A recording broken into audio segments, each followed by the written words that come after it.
स्त्रियों के ये 16 दोष ठीक से समझ लो। घर परिवार में कभी झगड़ा नहीं होगा, जीवन में कभी गरीब नहीं रहोगे। जय श्री कृष्ण। प्रिय दर्शक बंधु, एक बार पुनः स्वागत है आप सभी मित्रों का आपके अपने चैनल प्राचीन सच्ची कहानियां यूट्यूब चैनल में। जो स्त्रियां इन 16 दोषों से दूर रहती हैं, वे अपने नरक जैसे घर को भी स्वर्ग बना देती हैं।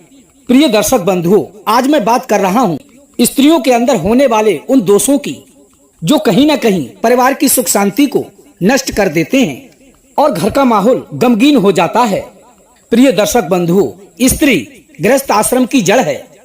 वो अपने आचरण का प्रभाव यदि पत्नी रूप से पति पर डालती है और मातृ रूप से अपनी संतान पर डालती है, तो उसका असर देश और समाज की उन्नति और अवनति के रूप में होता है।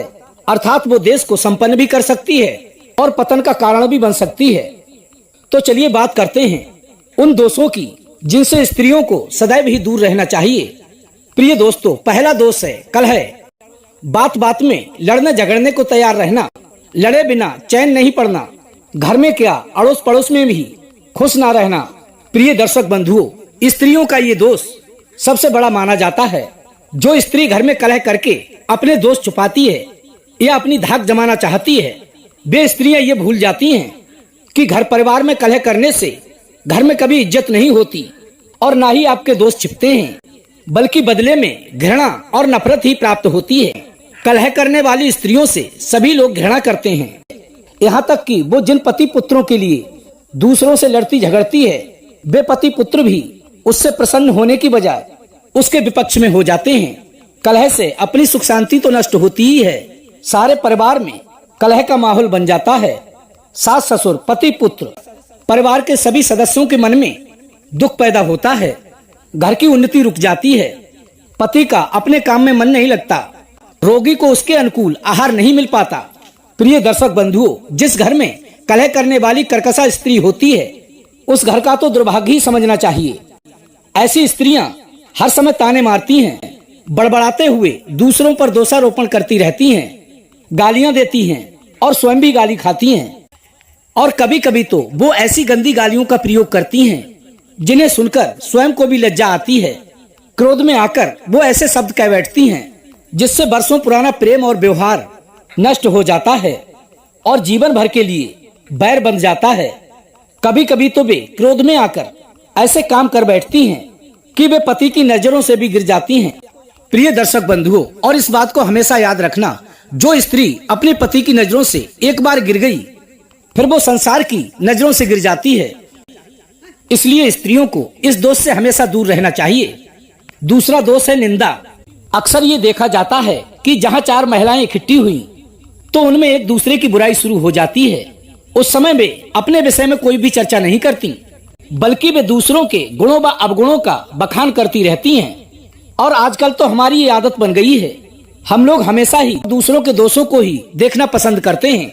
हम किसी के गुणों को देख ही नहीं पाते और दूसरों के दोष देखते देखते हम सभी की दृष्टि दोषमयी बन जाती है। और जाहिर सी बात है, जब हम किसी में दोष देखते हैं तो फिर उसकी निंदा करना हमारे स्वभाव में शामिल हो जाता है।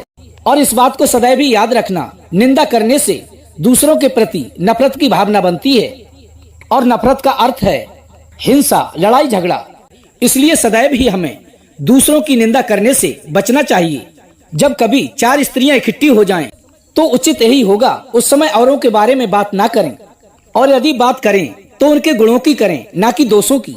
जब कोई किसी की निंदा करता है तो उसे चुगली कहते हैं, और चुगली करने वाली स्त्रियां आपस में झगड़ा करा देती हैं, जिसके कारण घर के घर बर्बाद हो जाते हैं। तीसरा दोष है ईर्षा। ईर्षा हमेशा दूसरों की उन्नति, दूसरों का धन, दूसरों के पुत्रों को सुखी देखकर ही होती है। ये दोष सबसे बड़ा दोष है। अक्सर ये दोष अनर्थों का कारण बन जाता है, इसलिए नारियों को इस दोष से सदैव ही बचना चाहिए। चौथा दोष है भेद। नारियों में अक्सर ये दोष भी होता है कि वे घर के लोगों में और नौकर चाकरों में, उनके खान पान में सदैव ही भेद करती हैं। नौकर चाकर तो दूर के हो गए, वे अपने पुत्रों में, सास ससुर और देवर में, जेठ ननद आदि में तथा उनकी संतानों के खान पान में भी और वस्त्र आदि के लेन देन में भी भेद कर देती हैं। अपने बेटे के लिए 500 का सूट और अपनी ननद के बेटे को 200 का। यहाँ तक कि वे अपने सगे बेटा बेटियों में भी भेद करती हैं। बेटे के लिए अच्छा भोजन, अच्छे कपड़े और बेटी के लिए घटिया। लड़का अपनी बहन को पीटता है तो माँ बड़ी खुश होती है और बेटी से कहती है कि हे बेटा सहन कर लो, तुम्हारा भाई है। और अगर बेटी अपने भाई को जरा भी डांट दे तो माँ उसे मारने दौड़ती है और भला बुरा कहती है। पति के लिए दूध मलाई और ससुर के लिए सूखी रोटी, बेटे से लाड़ प्यार और बेटे की पत्नी को फटकार। ये कहाँ का न्याय है? यही अंतर करने की आदत उन्हें छोटा बना देती है। अपनी बेटी से प्यार और दूसरे की बेटी से दुर्व्यवहार, ये सभी बातें घर में कलेश पैदा करती हैं। यदि किसी माता बहन में ये आदत है तो उसको अतिशीघ्र बदल लेनी चाहिए। जैसे भगवान श्री राम कैकेयी के महल में पहुंच जाते थे तो कैकेयी अपना सारा प्यार भगवान श्री राम पर बरसा देती थी। और यदि कभी भरत कौशल्या मैया के पास पहुंच जाते थे तो माता कौशल्या राम से अधिक भरत से स्नेह करती थी। इस प्रकार का आचरण घर परिवार को जोड़े रखता है। प्रिय दर्शक बंधुओं, कि जैसा व्यवहार करोगे वैसा ही प्राप्त होगा। यदि तुम किसी के बेटा बेटी के साथ भेद नहीं करोगे तो वो भी तुम्हारी संतान के साथ भेद नहीं समझेगा। भेद करने का अर्थ है परिवार को बांटना, क्योंकि आपने अंतर जो कर दिया। पांचवा दोष है विलासिता।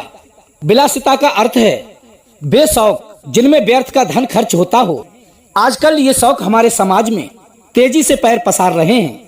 घर में खाने के लिए भले ही राशन ना हो, पर महंगे महंगे तेल, साबुन, shampoo, cream, powder, scent, face wash, makeup के सामानों से अलमारी भरी पड़ी होगी।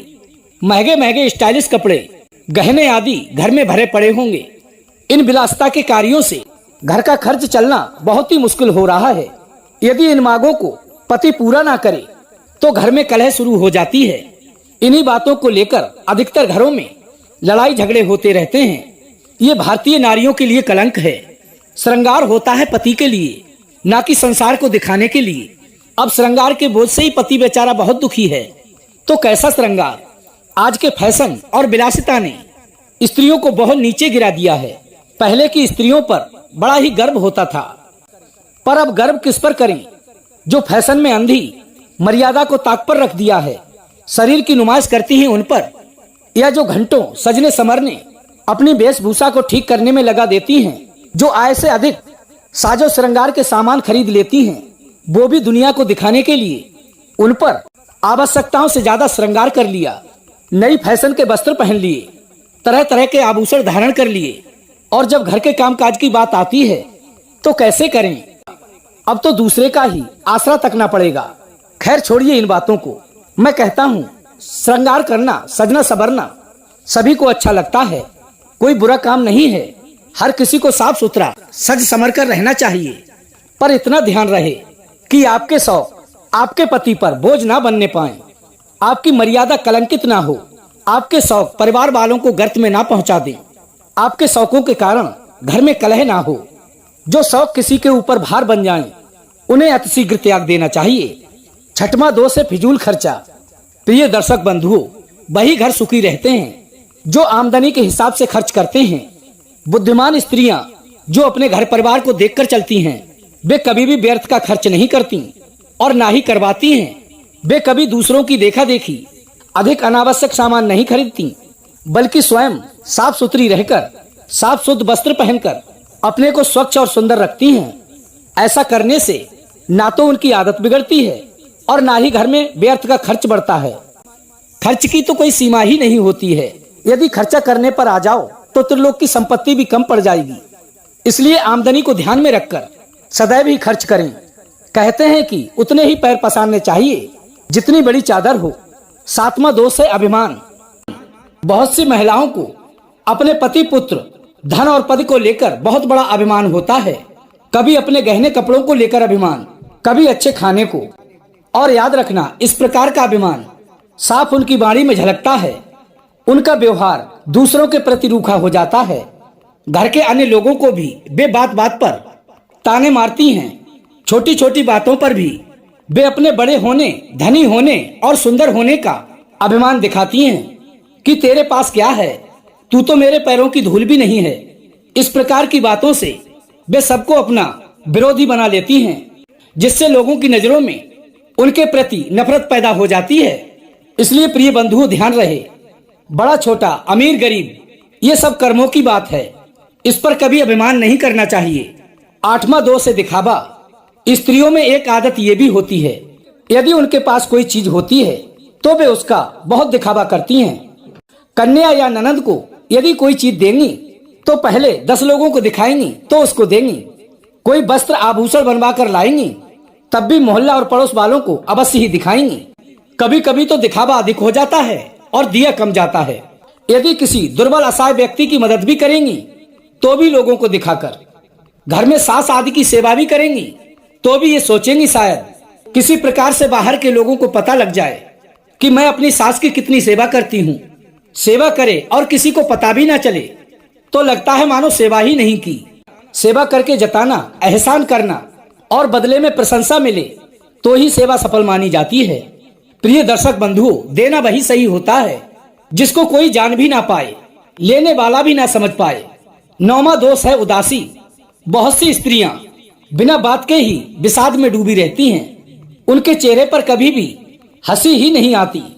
यदि किसी बात से दुखी हैं, कोई रोग शोक है तब तो ठीक है, पर हर बात से संपन्न होने पर भी वे हर समय शोक मुद्रा में रहती हैं। ये बिल्कुल भी ठीक नहीं है। स्त्रियों को चाहिए कि हर क्षण वे प्रसन्न मुद्रा में रहें, स्वयं प्रसन्न रहें और घर परिवार के अन्य लोगों को भी प्रसन्न रखें। 10वां दोष है हंसी मजाक। कई स्त्रियों में हंसी मजाक करने का दोष होता है। कई तो देवर और नंदोई आदि के साथ बहुत ही गंदी हंसी मजाक करती रहती हैं। परिवार के और अन्य लोग जो घर में आते जाते रहते हैं उनसे भी हंसी ठिठोली करती रहती हैं। हंसमुख रहना गुण है, हंसते रहना चाहिए, बिल्कुल शांत रहना भी ठीक नहीं है, पर हंसी मजाक मर्यादा में रहकर हो तभी तक ठीक है। कई बार तो हंसी मजाक में ताना, व्यंग, कड़वाहट और अश्लीलता जैसी बातें आ जाती हैं जिससे सम्मान की हानि होती है। 11वां दोष है अधिक बोलना। जरूरत से अधिक बोलना भी एक दोष माना जाता है। अधिक बोलने से समय नष्ट होता है। व्यर्थ की बातचीत में कभी कभी दूसरों की बुराई हो जाती है, दूसरों की चुगली हो जाती है और कोई अप्रिय शब्द मुंह से निकल जाता है जो सामने वाले को बिल्कुल ही अच्छा नहीं लगता। अधिक बकबक करने से जुबान की शक्ति नष्ट हो जाती है, आपकी बात का कोई अस्तित्व नहीं रह जाता है और घर के काम भी बिगड़ जाते हैं। कहते हैं कि गप मारने वाली स्त्रियों के घर उजड़ जाते हैं। इसलिए महिलाओं की इज्जत और सम्मान कम बोलने में ही है। 12वां दोष है लापरवाही, यानी कि ज्यादातर महिलाएं अपने स्वास्थ्य को लेकर लापरवाह होती हैं। यदि किसी प्रकार की कोई गंभीर बीमारी है तो अधिकतर स्त्रियां उसे छिपाती रहती हैं और उसका परहेज भी बनाकर नहीं रखती।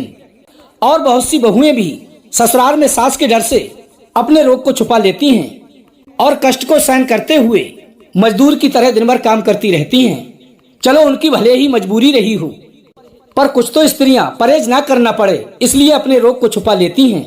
ऐसा करके वे अपने या परिवार वालों के साथ अन्याय करती हैं। उन्हें अपने स्वास्थ्य के प्रति सचेत रहना चाहिए। 13वां दोष है ममता मोह। बहुत सी स्त्रियां मोहबस अपने बच्चों को अपवित्र और नुकसान देने वाली वस्तुएं खिलाती रहती हैं, उन्हें अपवित्र रखती हैं। उन्हें झूठ बोलने, नौकरों के साथ बुरा बर्ताव करने, गाली देने और उन्हें मारने की बुरी आदत अपने बच्चों में डाल देती हैं। उनकी चोरी और असभ्य भाषा को सुनकर भी वे सिर्फ मोहबस हंसती रहती हैं और बच्चों का वैसा ही स्वभाव बन जाता है जिससे उनके बच्चों का भविष्य बिगड़ जाता है। और नतीजा ये होता है कि आगे चलकर बच्चों को दुखी देखकर स्वयं भी दुखी हो जाती हैं। इस प्रकार के आचरण से पूत कपूत बन जाते हैं। इसलिए बच्चों को संयमी, सदाचारी और सद्गुणी ही बनाएं। 14वां दोष है कुसंगति, यानी कि गलत, दूषित, गंदी स्त्रियों का संग। स्त्रियों को चाहिए कि वे उन महिलाओं का संग ना करें जो दूसरों की निंदा, चुगली और खुशामद करने वाली हैं, जो जादू टोना करने वाली हैं, जो परपुरुषों की प्रशंसा करने वाली हैं, जो स्त्रियां विलासिनी हैं, फिजूल खर्च करने वाली हैं, इधर उधर घूमने वाली हैं, घर में कलह कलेश करने वाली हैं और उल्टा हैं, सास ससुर की सेवा नहीं करने वाली हैं। प्रिय बंधुओं, ऐसी स्त्रियों का संग ही कुसंगति कहलाता है, जिससे आपका चरित्र भी बिगड़ सकता है। 15वां दोष है आलस्य। कहते हैं कि आलस्य, प्रमाद और निद्रा तमोगुण के स्वरूप हैं। तमोगुण से चित्त में मलिनता आती है और जीवन में प्रगति का मार्ग रुक जाता है। इसलिए स्त्रियों को चाहिए कि वे आलस्य को त्याग कर सत्कर्म करती रहें। 16वां दोष है व्यभिचार। प्रिय मित्रों, स्त्रियों के लिए ये दोष सबसे बड़ा है। शरीर से तो क्या, वाणी और मन से भी परपुरुष का सेवन करना महापाप है। व्यभिचार से स्त्रियों का धर्म तो दूषित होता ही है और समाज में भी उनका सम्मान नष्ट हो जाता है। ये कर्म संसार में निंदा कराने वाला है और परलोक को बिगाड़ने वाला है। जो स्त्रियां व्यभिचार में प्रवृत्त हैं, अच्छी स्त्रियों को तो उनका मुंह भी देखना नहीं चाहिए। ऐसी स्त्रियों को नरकों की भीषण यातनाएं भोगनी पड़ती हैं और जहां जहां उनका जन्म होता है वहां वहां उनको सिर्फ कष्ट ही कष्ट मिलते हैं और जीवन भर उन्हें रोना ही पड़ता है। प्रिय दर्शक बंधुओं, यदि स्त्रियां इन 16 प्रकार के दोषों में सुधार कर लें तो मेरी बात का विश्वास मानिए, आपका घर तो स्वर्ग बनेगा ही बनेगा। हमारा देश भी उन्नतशील बन जाएगा और आप हमारे देश की सिरमौर बन जाएंगी। प्रिय दर्शक बंधुओं, ये थी आज की हमारी छोटी सी कहानी।